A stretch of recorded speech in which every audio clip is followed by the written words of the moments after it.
Good afternoon. Thank you for joining us for today's professional development webinar, Podcasting History. My name is Michaela Rodriguez, and I am a graduate fellow at the Organization of American Historians and PhD student in the Department of History at Indiana University. The Organization of American Historians is an external agency of and located on the campus of Indiana University, Bloomington. We wish to acknowledge and honor the Indigenous communities native to this region and recognize that Indiana University Bloomington is built on Indigenous homelands and resources. We recognize the Miami, Delaware, Potawatomi, and Shawnee people as past, present, and future caretakers of this land. We are pleased to be joined today by three of the historians from DIG, a history podcast. DIG is a narrative-driven, open-access, and accessible digital history project bridging the worlds of popular and academic history with an explicitly feminist perspective. Our panelists will be taking audience questions. We ask that you use the Q&A box rather than chat if you have questions for either the panelists or the host. Should you have a general question or otherwise need assistance, please use chat to contact me or my colleague Beth Marsh. Today's webinar is being recorded and will be available online next week. All registrants will receive an email with information on how to access the recording. It is now my pleasure to introduce today's host, Ellen Wu. Dr. Wu researches, teaches, and writes about race, immigration, and American history. She is Associate Professor of History and Associate Director of the College Arts and Humanities Institute at IU Bloomington. Professor Wu's scholarship has been supported with fellowships from the Ford Foundation, the National Endowment for the Humanities, and New America. She is author of The Color of Success, Asian Americans and the Origins of the Model Minority. Her work has been featured in a variety of public-facing platforms, including Washington Post, Slate, NPR, Goop, Adam Ruins Everything, Last Week Tonight with John Oliver, and the PBS documentary series Asian Americans. Currently, Professor Wu is writing Overrepresented: The Surprising History of Asian Americans and Racial Justice, a new story about diversity, data, and democracy in the United States, forthcoming from Princeton University Press. Professor Wu, welcome and thank you for joining us. Thank you so much, Michaela and Beth and the OH staff. I'm really excited to be here joining you live from Bloomington. And it is my pleasure to introduce today our special guest at this webinar, the production team from DIG, a history podcast, which I love, especially that it's a feminist podcast. So we will get more into that. So first we have Averill Earls, from dialing in from Northfield, Minnesota. Averill is a historian of modern Ireland and sexuality, and writes about same-sex desiring men, policing, and Dublin's queer urban spaces. She is the executive producer of DIG, a history podcast, and assistant professor of history at St. Olaf College in Northfield, Minnesota, where she teaches European digital and sexuality history. She has a contract with Temple University Press, congratulations, for her forthcoming book, Love in the Lab. Next, we have Sarah Handley-Cousins. Sarah is the author of the award-winning Bodies in Blue: Disability in the Civil War North, published by University of Georgia Press in 2019. Sarah teaches history at the University at Buffalo and is executive editor of the digital publication Nursing Clio. And last but not least, Elizabeth Garner Masarik, who is an assistant professor of history at SUNY Brockport with Erie Canal in her backdrop. Her book, The Sentimental State: How Women-Led Reform Built the American Welfare State, is publishing this April, very exciting, 2024, with the University of Georgia Press. She won the A. Elizabeth Taylor Article Prize from the Southern Association of Women Historians for her article, Por la Raza, Para la Raza, Jovita Idar, and Progressive Era Mexicana Maternalism in the Texas-Mexican Border. She is currently the inaugural Virginia Radley SUNY Fellow for the Study of Women's History in New York State. Okay, so I know we don't have forever time. So let's just jump right in. The first question I have for all of you is that recently there's been a groundswell of his enthusiasm, or you might say pressure, among historians to do so-called public-facing work. So I really wanted to start here and ask all of you, have you all sensed this growing tide, and whether you think it's useful, important, or necessary to do public-facing history?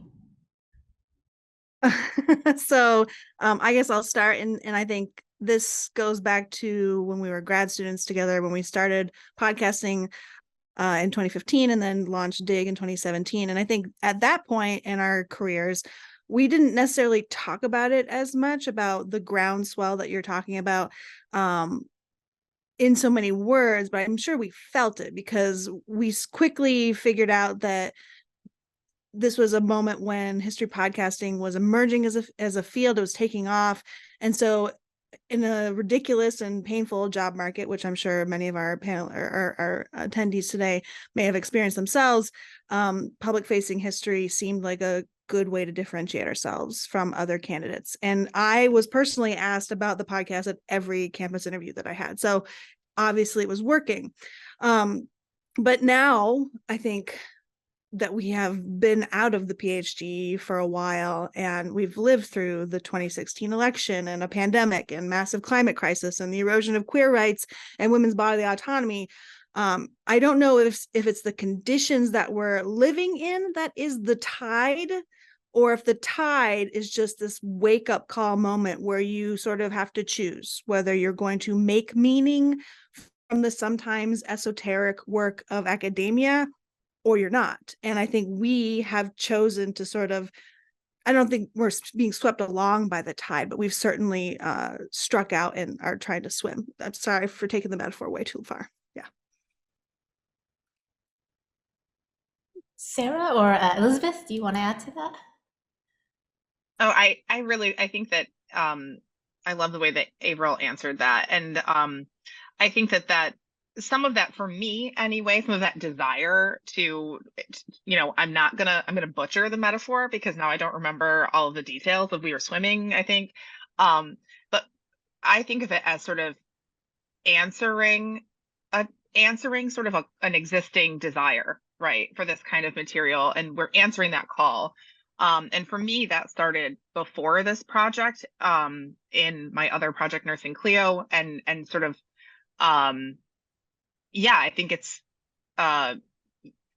useful and important and necessary. I think that, we recognized early on that the conversations we were having in sort of more traditional academic spaces were directly relevant to things that were happening in the rest of the world. And we wanted to find ways to translate what we were learning and the context that we felt that brought those situations to public audiences who we didn't, who in many ways aren't getting, or at least at that time, were not getting that accessible, rigorous history.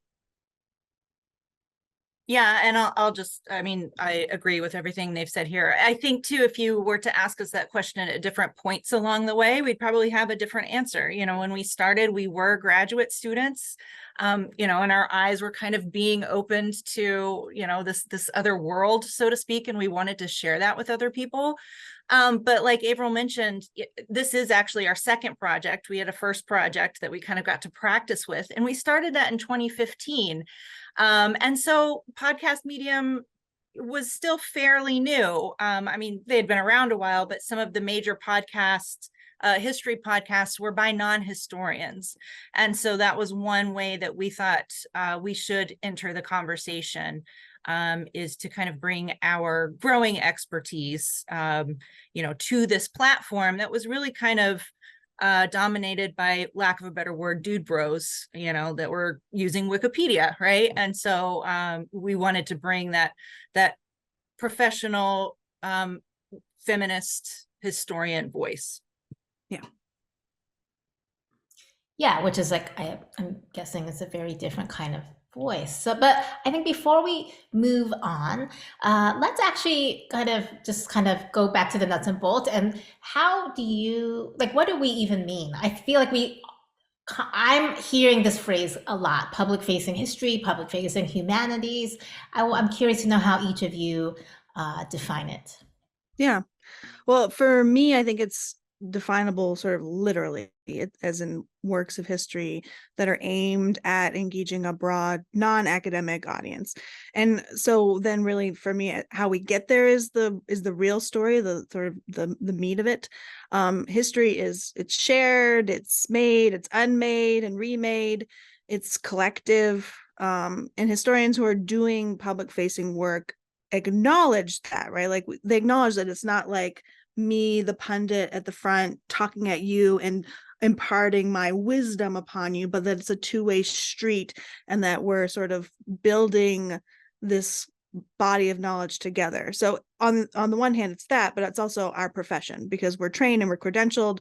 But if we're not speaking to a broader audience and engaging in a dialogue and making meaning from the work that we're doing, then I don't know what the point is, right? So to me, public facing history is history done by historians who build those bridges, who seek to engage the broadly conceived public. And when we first started the podcast, we talked about what is our audience, and we said, well, it's Sarah's brother, right? Like he didn't go to college, or did go to college, or has a little bit of college, but he's really Been to intellectually like a technical Yeah. college. Yeah.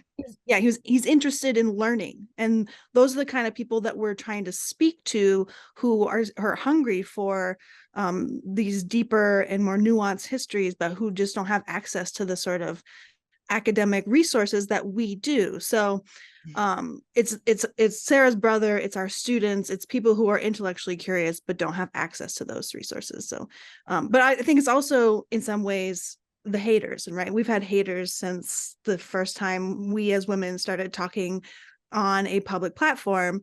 And even though they listen just to hate listen, they're still listening, and they're still sort of clicking through our website and giving us sort of putting us out into the world, so that when AI tools comb the web for information to generate news stories or to generate citations, right? Like we are contributing something that is academically rigorous to this broader public in positive, to face down the haters and to build a bigger and more nuanced world.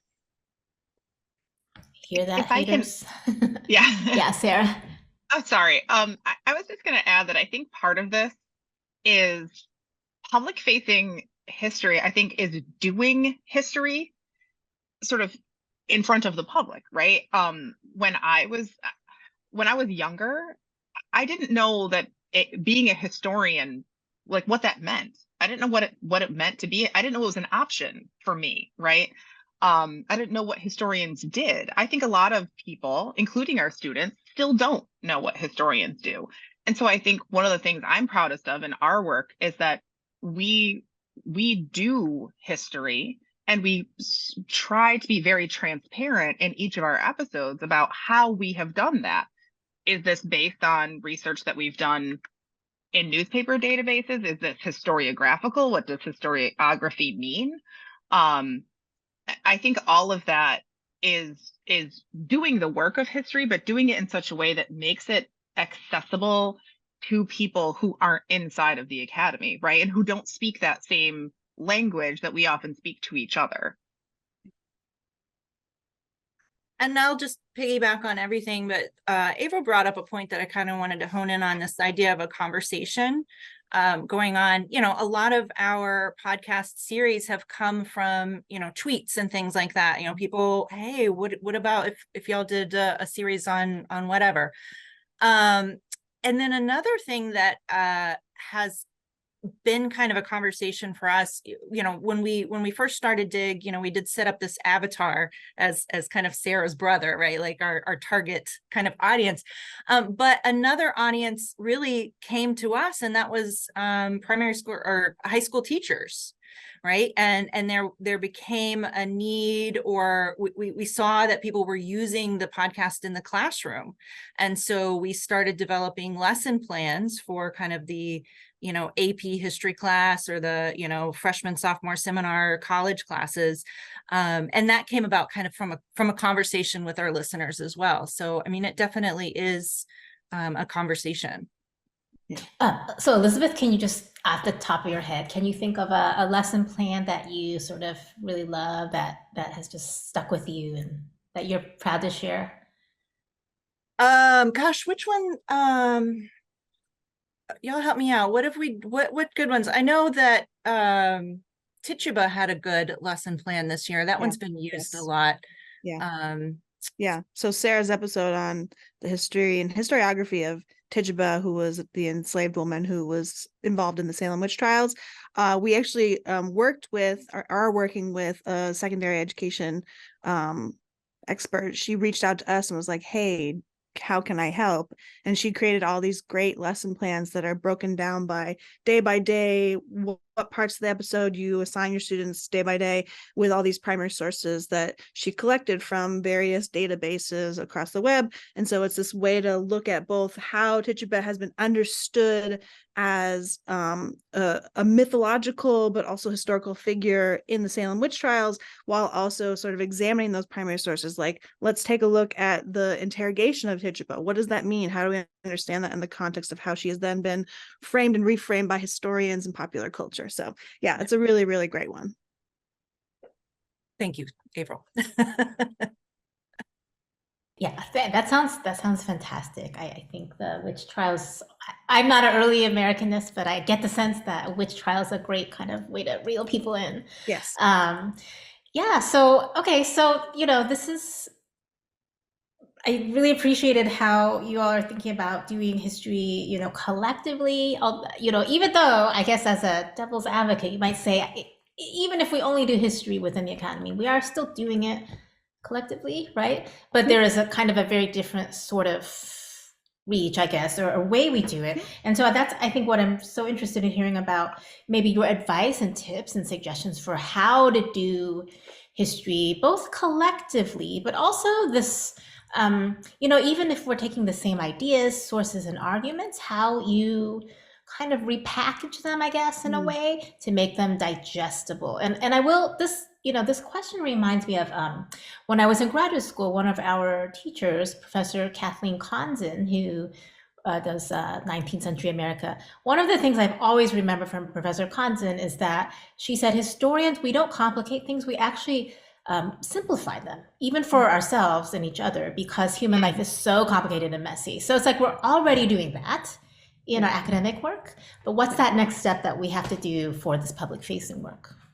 Yeah, and I think we approached this both in sort of the meta way, where we're thinking as historians and we're trying to engage with what other historians have written on the topic, right? The historiographical discussions that frame any episode.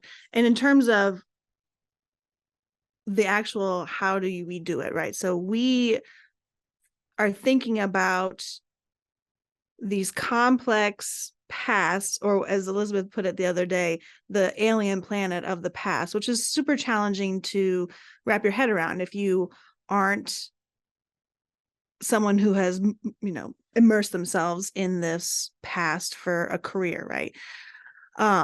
And one of the ways we've done this, and one of the ways that historians do this, and I'm sure folks on here will recognize some of these terms, is, and we did this year with our series throughout the 2023 year, was what does historical thinking mean, and how is that conveyable or explainable to people who are not trained historians? And so we adopted an AHA Perspectives essay from 2007 on this 5 C's of historical thinking: context, contingency, causality, change over time, and complexity. Whoa, I got them all in the first go. That was really impressive. We struggle with this. We always forget one. And 2 historians who wrote this essay, and their names are not, I think it's Burke and Flannery, maybe. They put out this guide for how you help students, and we're trying to do this with the podcast, right?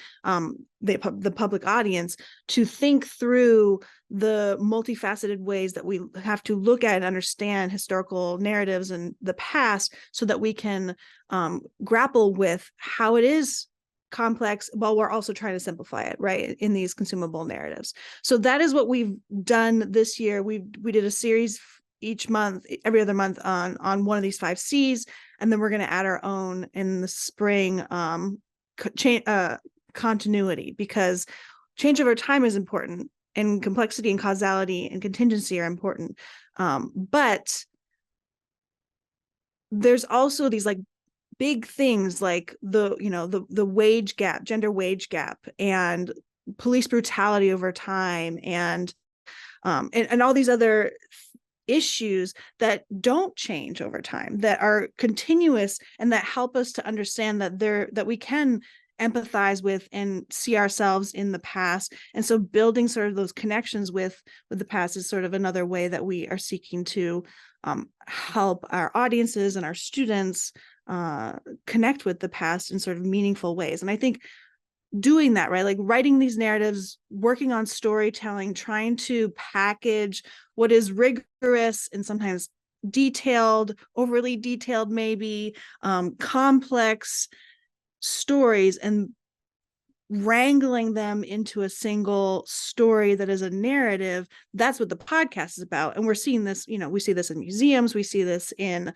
something like Nursing Cleo or Black Perspectives, that folks are trying to package or even interpret the past in a way that is accessible, so that you can build toward that broader, those 5 C's, those 6 C's of historical thinking, if that makes sense. What do you think? Yeah, I actually think one of my favorite, although it wasn't one of the 5 C's, but one of my favorite ways that I think that we've succeeded in this, and now I feel like I'm like bragging because it was my episode, but are these episodes that are like super historiographical, and trying to take something that, I don't know about anybody else, but I found historiography absolutely terrifying when I started my career as a graduate student. I thought it was really intimidating.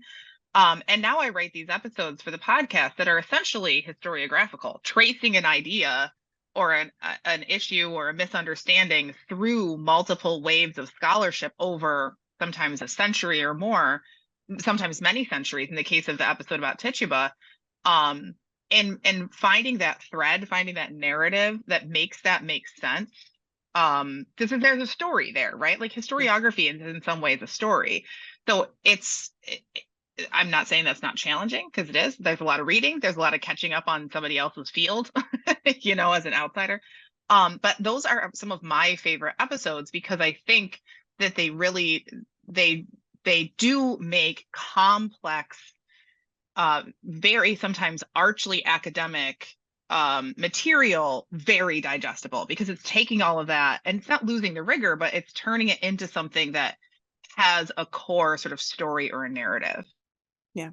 And highlights too, right, something that is particular to why history as a profession is that history is contested, right? That we reinterpret and remake history all the time. Historians do. And that is why this profession is important, because we're challenging each other and reframing and sometimes completely upending what has been given or accepted knowledge about a topic like Tituba, or the myth of the midwife witch, right? Or the Black Athena controversy, right? This is essential to what we do. And I think making that something that folks who are not mired in the historical profession, making that something that they can understand and grapple with and appreciate is an important part, I think, of public facing history.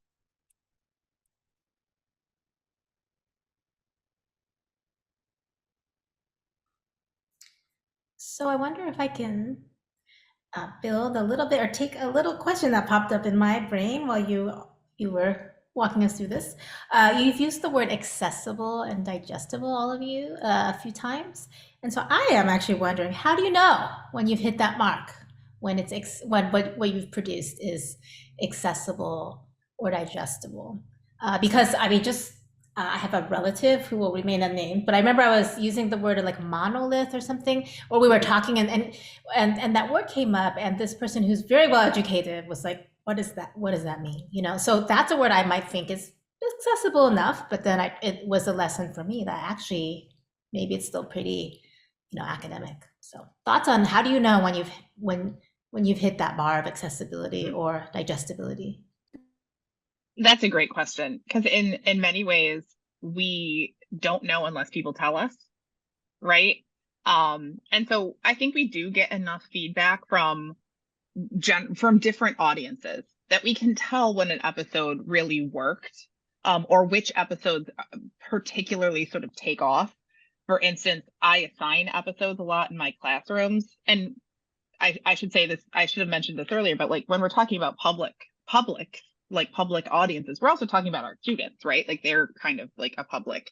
And so, I can tell when one hit for them and when one kind of like went over their head. And like sometimes I have to think like, okay, like that one that really worked for me maybe still wasn't quite put together in just the right way to speak to these different groups. But it is hard because we don't there isn't necessarily a forum for people to tell us, to like fill out a survey after every episode and tell us like what worked and what didn't. We have our comment section on our website, but a lot of times that's like, you mispronounced this word, I don't like the way that you characterized my uncle, which I've gotten that like more than once, surprisingly. And I'm very nice to uncles, I promise. But this is a good question. I mean, something else that we think about a lot in terms of accessibility is making sure that whatever we do is out there in multiple formats.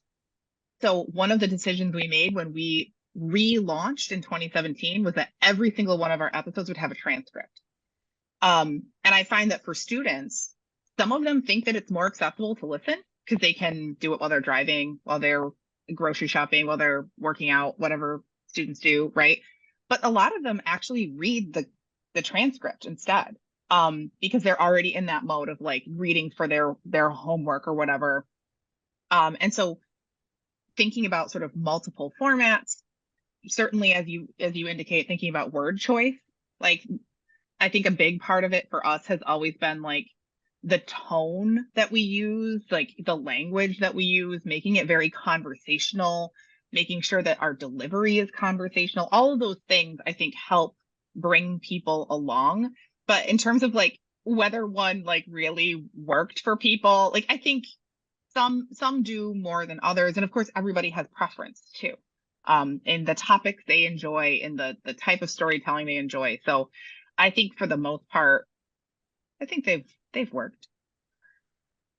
Yeah, I mean, I think we would have quit a long time ago if we weren't getting some kind of feedback. I mean, just kind of piggybacking off of that, right? We have a blog where everything is hosted. We also put these out on YouTube.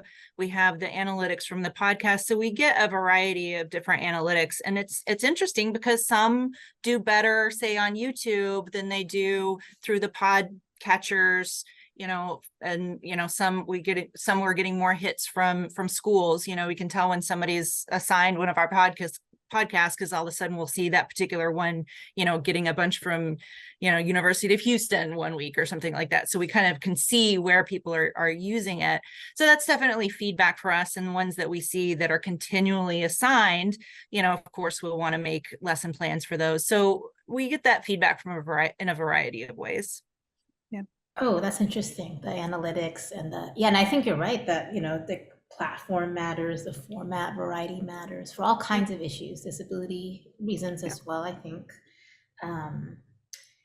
So, and so another thing that kind of came up as you were listening, as I was listening to you, is how you've all mentioned storytelling as a very important objective and that craft, I guess. So I was wondering if you have any advice in terms of when we start to pivot to these more public facing formats, how does our storytelling technique change? Like what has worked for you? Yeah, I mean, I think,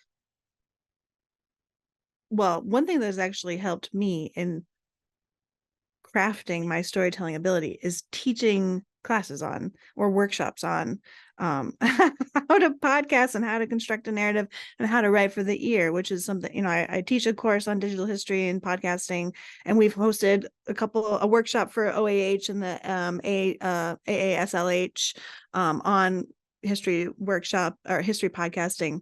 So I think thinking about the genre, the medium first is, and right, this is what you'd want to do, like see what's out there, listen to other podcasts or read other blogs or visit the public facing sites that you want to emulate or you want to be a peer of. And then what works for you, what's interesting to you, right? And that's usually how I sort of have framed it. And I think over time, we've all just been sort of forced to become better storytellers, right? In thinking about the, like, does this podcast episode have a clear climax and then some kind of hook at the beginning and powerful message at the end? Is it something? And usually I can tell when my podcast has been good, because if I'm recording with Elizabeth, she will have something to say at the end of it, right? Like if I've done a bad job, then Elizabeth will be like, all right, that was enough for this recording, see you later. But if it's good, Elizabeth will be like, wow, so let's talk about this, let's talk about this, let's talk about this. And so you can see in real time how and when the story that you've crafted has resonated with someone, I think, in those instances. What do you think, Sarah, Elizabeth? I love that I'm your barometer. You No, are. but that is funny. And that kind of gets to the format. You know, we have a 2-person format. So there's 4 of us all together. One of us is not able to be here tonight, but 2 of us will pair up. And one person is usually in charge of writing the whole podcast. So sometimes when we're recording, the other person is reading the copy for the first time. So, you know, Averill and I just read one the other day, and it was on, you know, a subject that I basically know nothing about. So it was great, right? Because I learned along with the podcast and yeah, had honest, interested questions in regard to what, you know, Averill had written in the copy. So those end conversations sometimes are a good barometer of kind of what the convo is going on, you know, in kind of, I don't know, general America, right? We'll kind of discuss that at the end of the podcast if it's relevant. Yeah. Sarah, you want to add anything? I feel like this one is difficult for me to answer because I feel like this is just kind of how I write everything. Maybe not as informally. Some of our episodes, I mean, we try to be informal, right? Because I think that it's easier for people to listen to and digest conversational material. You know, everybody has had the experience of listening to an audiobook on something, even a topic that you're interested in, and you just like the narrator is just too flat, or there's, you know, something about it is just not, it's just not sticking in your brain. And so that conversational format really helps. But I sort of have always held this as a principle of the history that I do, that I want it to be written in a way that is fun to read. Even my most academic writing, right? I like to tell stories. And I think a lot of us do. Certainly not every historian gets into it to be a storyteller, but I think a lot of us, the reason that we became interested in history is because we heard some great stories. And I did recently in one of my classes, I was teaching this kind of public facing history. And they, with the intention of at the end, they would have to produce their own op-ed or blog, or excuse me, podcast episode or documentary script. And I started the conversation not with the stuff I'd asked them to read, but I said, like, why history? Like, why do you like history? And all of them had a story about how they went to some museum and they learned about something, like a tour guide told them an interesting tidbit, or they had a really great teacher who, you know, framed things in a really great way, right? And I think many of us have those stories. And so I personally, this is what I aim to do in kind of all of my work. And so I think for the podcast, I had to learn how to do that. As Averill said, I really like that term, for the ear, right? Writing it to be listened to be heard. And that's why sometimes even our between the episode and the transcript, sometimes I feel like some things get lost, not just the side conversations, but like sometimes there's like I don't know, something that comes out of saying it out loud that doesn't necessarily translate to the transcript in every instance. Yeah. Yeah, I've asked other writers, like, do they write for the eye or the ear? It's an interesting question, you know. I mean, definitely, just like for me, it's just like, oh, shorter sentences help, you know, that kind of thing. Yes. But what you all were talking about, I think kind of bridges to my next question. You know, in graduate school, if I may overgeneralize, you know, I do think that much of the history that we do is argument driven. And yet, I think the kind of history that seems to resonate with folks in this other kind of public facing space seems to be, as you're suggesting, story driven or character driven. And so I guess I wanted to ask, how do we teach our, you know, for those of us who are trained as academic historians, how we teach ourselves on kind of on the fly, you know, if we never received formal training in terms of writing stories that are, you know, like story driven stories, I guess, you know, or like character driven stories versus an argument driven piece of writing. Yeah. Do you want me to go first? Okay. This is a great question. So I think this is something that Marissa and I had to learn how to do more than maybe Sarah and Elizabeth, because Sarah and Elizabeth were already writing sort of narrative driven, you know, the argument's there, but the story is being told in a beautifully crafted way. This is their natural inclination. So it is a different way of approaching the material, right? Like you have to foreground the human interest of the story and weave your argument through that. I think even in the podcast, we still have an argument for every episode, right? Like we can't untrain ourselves from that. It's just that it's not like we say, and in this episode, I'm going to argue that your mother's brother, it's much less in your face, but it's still there, and it usually comes in some sort of wrap up, or maybe it's the hook line that we say just before we say, and we're your historians for this episode of Dig, right? It's not in your face, but it's still an important part of what we do because we're doing public facing scholarship, public facing history. We're not just telling stories. We have a goal, we have a purpose, whether that's we're telling this story because this is a story that has not been told before, because it has been written out of histories, because it is not flashy enough for or it is not white male centric enough for the history books, but I think don't give up the argument in public facing scholarship. There still has to be meaning being made from the work that we're doing. I think that there's just a different way to frame the meaning that you make. If I can jump in really briefly, I'll just say that one thing that I think that is very different about our podcast specifically is that a lot of times we are not making, although not always, but a lot of times we are not making original arguments. We're not making necessarily interventions in our work. Instead, we might be summarizing the work of another historian or multiple historians and summarizing or explaining their arguments. Yeah. So for instance, I can think of an episode that I did that was very meaningful and powerful to me on the ghost dance religion.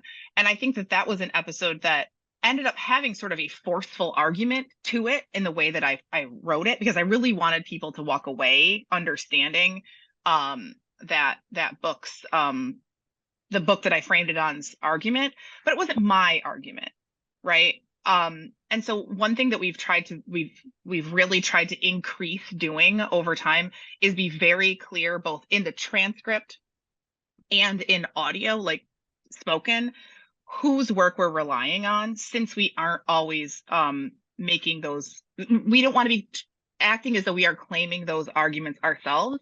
And we found that that was something that in a lot of those popular podcasts was something that it was very easy for it to kind of get lost in the shuffle who was coming up with this stuff, right? A lot of times they were sort of owning other people's work, and we don't want to do that. I think that's a really feminist labor practice, right? To acknowledge other people's labor. So I think absolutely that's so critical. And I'll just add that one of our attendees has said that if there was no argument woven into the story, there would be no point for the story, even in something narrative driven. And I think we can all agree to that as, you know, as professional historians. Just some other questions. How often, from the chat, how often have students said that their historical curiosity was first kindled by reading a book? Do you hear that very much? If I can answer that, I think if I recall correctly, anyway, not to mischaracterize my students, there were a couple. I certainly don't want to make it sound like, you know, that students are not out there reading books. That's not true, right? They are. I think for them, the books that they mentioned, many of them were trade press books, right? And there's a reason that those types of books are very popular, and it's because they tell a good story. It's because they're accessible.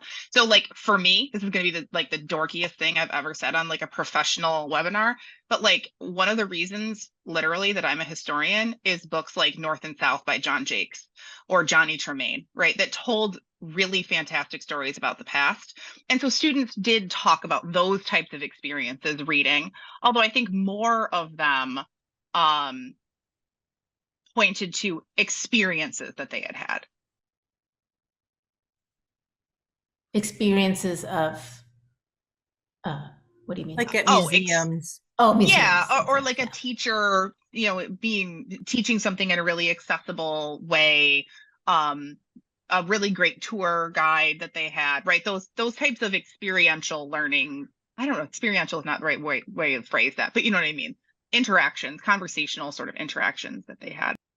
I'll say right now, more and more of my students, especially the first years, are coming with stories about like children's YouTube history shows and like weird old PBS or BBC history shows that are now on YouTube and TikToks, right? Like they somehow the algorithm found them, and there are historians on TikTok who are reaching them in a way that podcasts probably are not, right? They're the 18-year-olds are not listening to podcasts, let's all be honest, and that's fine until they come to our classes, and then they're forced to. Yeah, I was going to say YouTube. I have a lot of students that are mentioning people that they watch on YouTube. Yeah. So we want to be part of that conversation and make sure that, you know, there's good content there as well. Oh yeah, I was gonna say if my teenage sons are any age, then I would YouTube for sure, like at the top, you know, and short form content, not not a 300-page book or even an hour-long podcast, but you know, 3-minute YouTube clip, something like that. Yeah, but like 3 hours of 3-minute YouTube clips, which just doesn't make any sense.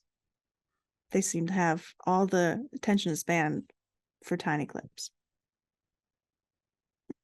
So, any advice for those of us who are maybe like public history curious and looking for an on-ramp to doing this kind of work? What would you suggest?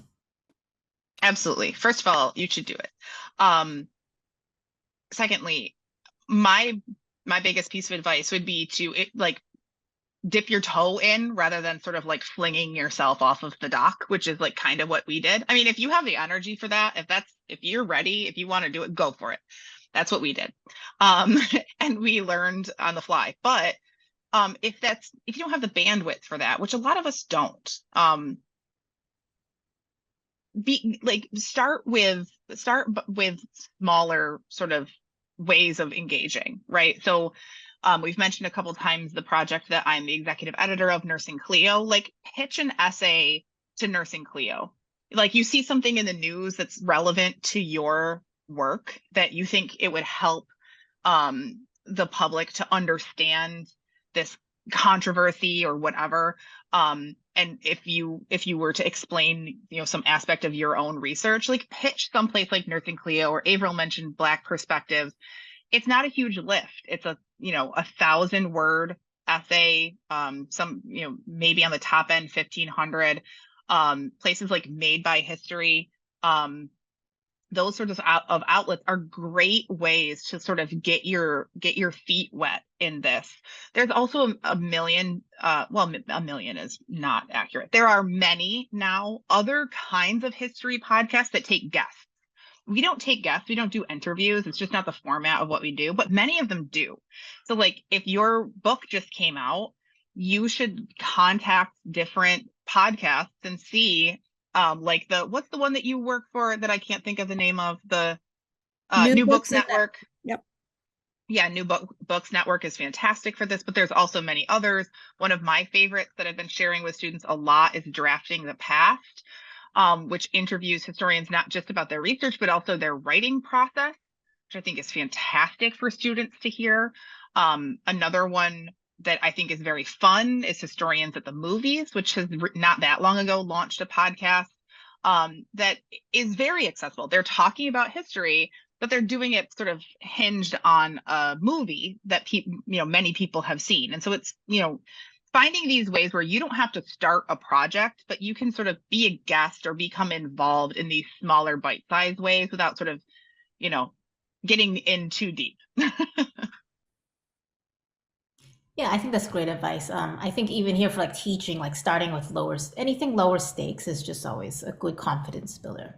Okay, so all of a sudden we got a bunch of questions in the chat. So I'm going to do a rapid fire because we have about 12 minutes left. Okay, I'm just going to go down the list and we'll see how much we can cover. So one question, do you encounter imposter syndrome of wanting to talk about a topic, but feeling like you don't have enough expertise? And if so, how do you overcome it? All the time, and I usually send it or ask for feedback from someone who is an expert in the field. I'm in a, from my department or colleagues that I know through various networks. Mm-hmm. Just do it anyway. Yeah, exactly. What Averill said, like, yes, absolutely. I find this all the time, especially when I'm doing an episode on something that is very far afield from my field, right? But I think for me, just doing it anyway, as Averill said, has made me a better historian and a better teacher by far, because I have to read so much other stuff outside of my quote unquote, area of expertise. And it has helped me to write fantastic lectures, more engaging lectures for my students, to be able to include more topics in syllabi that I maybe normally would have said like, oh, I can't talk about that. That's not really my thing. It really expands your horizons. We are all really prone to the imposter syndrome thing, but like, push yourself. Like you are a historian. You can do this. Like even you can playing in somebody else's field.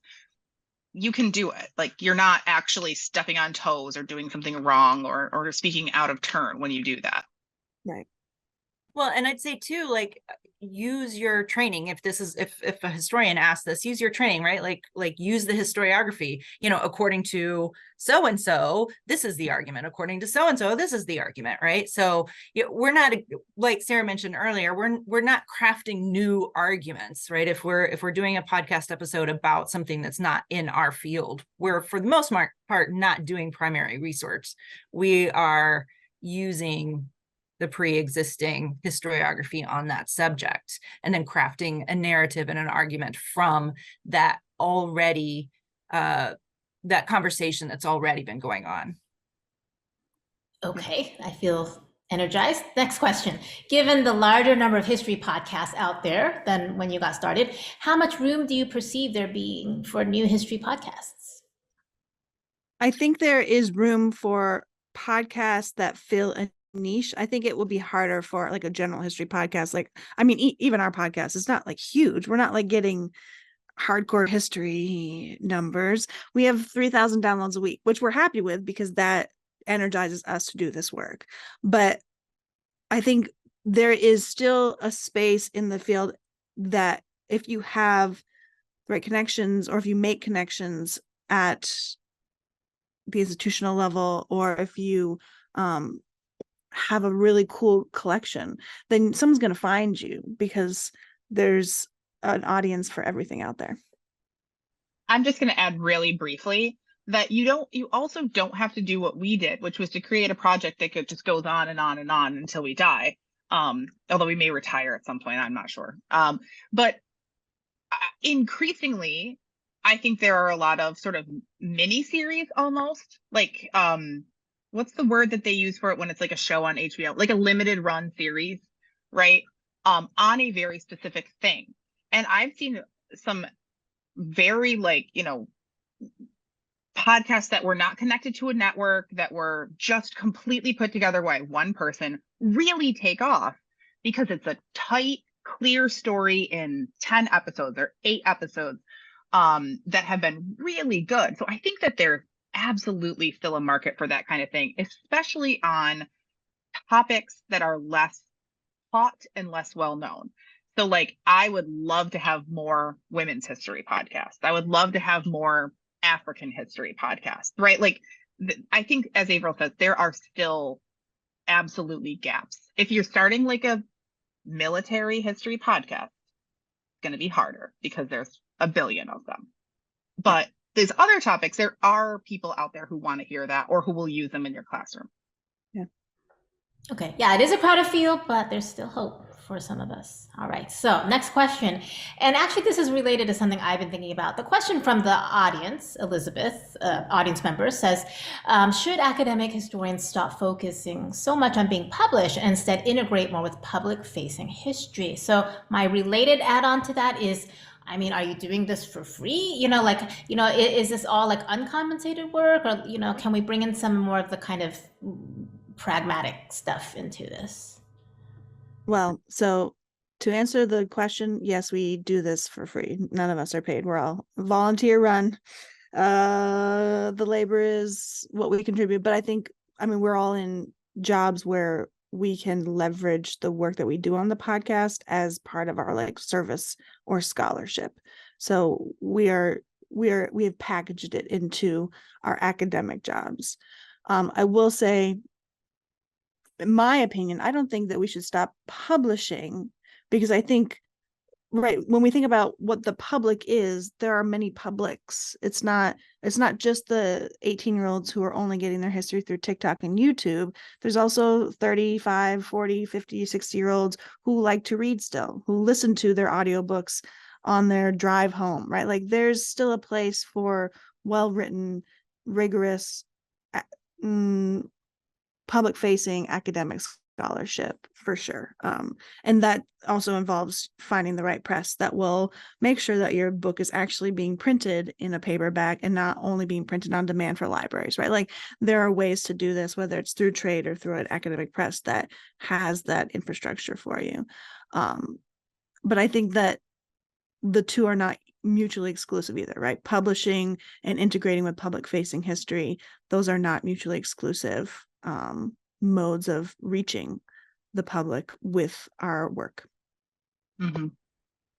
If I can add, I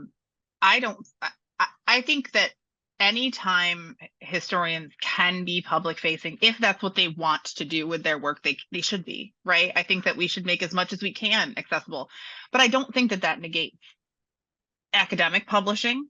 I don't think like that our traditional sort of like single authored monograph written for each other as colleagues. I would never want to see that go away, because I think that there are different things that we do as historians, and some of us are good at different parts of that work, right? And not value, but parts of it. Some of us want to accomplish different things with our work. So I recently was listening to a colleague talk about a new project that he was getting started. And somebody asked him, have you considered making this in a trade press, publishing this with a trade press? And he said, I did. I thought about it, but I don't think it's for that audience. I think it's for us, right? Because it was this very dense theoretical exploration of really difficult topics that was more for like historians to think through what we do rather than something that would be digestible, to use the term we've used a couple times, to public audiences. And I think that's great. I think we need both of those things. Mm-hmm. I don't think we could do our podcast if everybody stopped writing those kinds of books. Sorry. Oh, no, please no. So I'm just surprised that neither one of y'all mentioned this, because kind of getting to that question. So we did the podcast and were then approached by a trade press through Cornell University, the Three Hills Press, to create a trade book based on our podcast. So although we've all gone and we're pursuing our own, single authored monographs, we have also co-written a book, which is on spiritualism in Lilydale, New York, that is going to be published with Three Hills Press in October of 2025. 2024. So, the 2024, excuse me. So the podcast brought about that, more kind of traditional publishing avenue. So basically, like, if you're interested in doing the public facing history, do it. Like, there's no like hard and fast rules. We made our own way. We've trialed and errored. We've messed up. We've, it's not set in stone. It really is something that you can craft your own path for.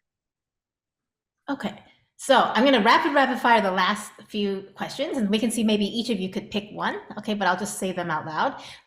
One is, do you ever work with public history or museum professionals, people who've actually been doing public history for a long, years? A second different question is, how would you differentiate between a two-person podcast and an oral history interview? And they are asking this for an oral history theory and practice course. And then the third set of questions is about how do you market your podcast? And people are also curious to know which podcast you recommend listeners. Yeah. Who wants to do what? I'll do the first one. Okay. Do we ever work with public history and our museum professionals? Those have been doing public history for years. Yeah, we actually have consulted with public history, like museums, like the Buffalo History Museum, as they were developing their own podcast. Right, like they did not have the funds to pay us to do it, and we were already doing this project. We weren't going to take on a second one, but we helped talk them through some ideas for how they would build their own podcast and what that would look like and what the infrastructure would require and that kind of stuff. So we want to support public history professionals and museums in this space, which now we have become experts in terms of podcasting, and are always open to those kinds of partnerships and other things. Well, we also worked with PBS one time and did a special run of episodes connected to a PBS unearthing history, whatever that special is. Secrets of the Dead. Yeah. Secrets of the Dead. Yeah. We worked So with the yes, PR and yeah. site. Okay. Yeah. And we learned much from them as well. So sorry to rush, but just want to make sure we cover everything. How do you differentiate between a two-person podcast and an oral history interview? So I'll do this one really quickly. Our method is that one of us writes the episode based on our reading and research, and then we write it out as a script, and then we each kind of deliver part of it. So like we actually did at our very, very beginning, did a little bit of oral history stuff where we actually did go out and do a couple interviews and pieced that into episodes. It just didn't end up being the format that we stayed with. But I wouldn't categorize what we do as oral history, even though one of us is doing the majority of the writing and research and the other person is just delivering. I would see that as quite different, right? We are both sort of I don't know, we're both sort of participants in the project and not like somebody that we're kind of like trying to get a story or information out of. And but I think that there are some podcasts that are more like that. But even then, an oral history interview is a capturing of someone's story, and just like that is the artifact, whereas a podcast is something that is being cut up and put into is being produced, right? It's a production. It's not just a straight interview, if that makes sense. More like a secondary source in a way. Yes, absolutely. Okay. And then the last thing is, again, podcast specific. Some people want to know how you market your podcast, and then any suggestions for podcasts to listen to beside your own, of course. We're not very good at marketing. We used to be really active on social media, particularly on Twitter. But I think for the most part, it's grown sort of organically. We recently have been lucky to work with a couple of interns at some of our universities that have helped us, because now we're old and they're young. And so they've helped us to sort of reinvigorate our social media marketing. But some of the other things that we try to do is like be present at conferences, give panels, do workshops like we do with the OAH, like just kind of be present. And that sort of, we think, helps with that marketing. Yeah. And so marketing in terms of social media, word of mouth, and networking. And then last question, which is podcast recommendations, something we might want to listen to during those Thanksgiving holiday drives. Oh yeah. Sarah, you go first. I've already mentioned it, but I love Drafting the Past. I think that's fantastic. It's very much about the craft of history, which is something that we don't talk about very often in those sort of narrative driven podcasts. So I've been recommending that one and assigning that one in my class. I've been really into museum podcasts recently. So Flatbush in Maine is a New York Public Library podcast. Unboxing Queer History is the Gerber Hart Library and Archive podcast. And History 21 is not very well produced in terms of production value and might hurt your ears, but it's very cool history. That's the Anoka County Historical Society, and that's close to where I am in Minnesota. And I like history that doesn't suck. It's a little more kind of mainstream, but it's a fun podcast. Yeah. Great. I've not heard And of of course, these. I got to mention the OG History Chicks. Like that's a good one. Fantastic. I want to thank everybody for tuning in today, all our participants, our special guests. Everybody go and download all the episodes of DIG. And thank you again to the OAH and Michaela and Beth for hosting this webinar today. Wishing everybody a lovely holiday. Yep. Thank you, everyone. Thanks for coming. Hi, everybody from Rochester and Brockport. I just want to reiterate the thank yous to everyone, to Ellen, to our panelists. And for those that are interested, the recording of this webinar will be uploaded next week.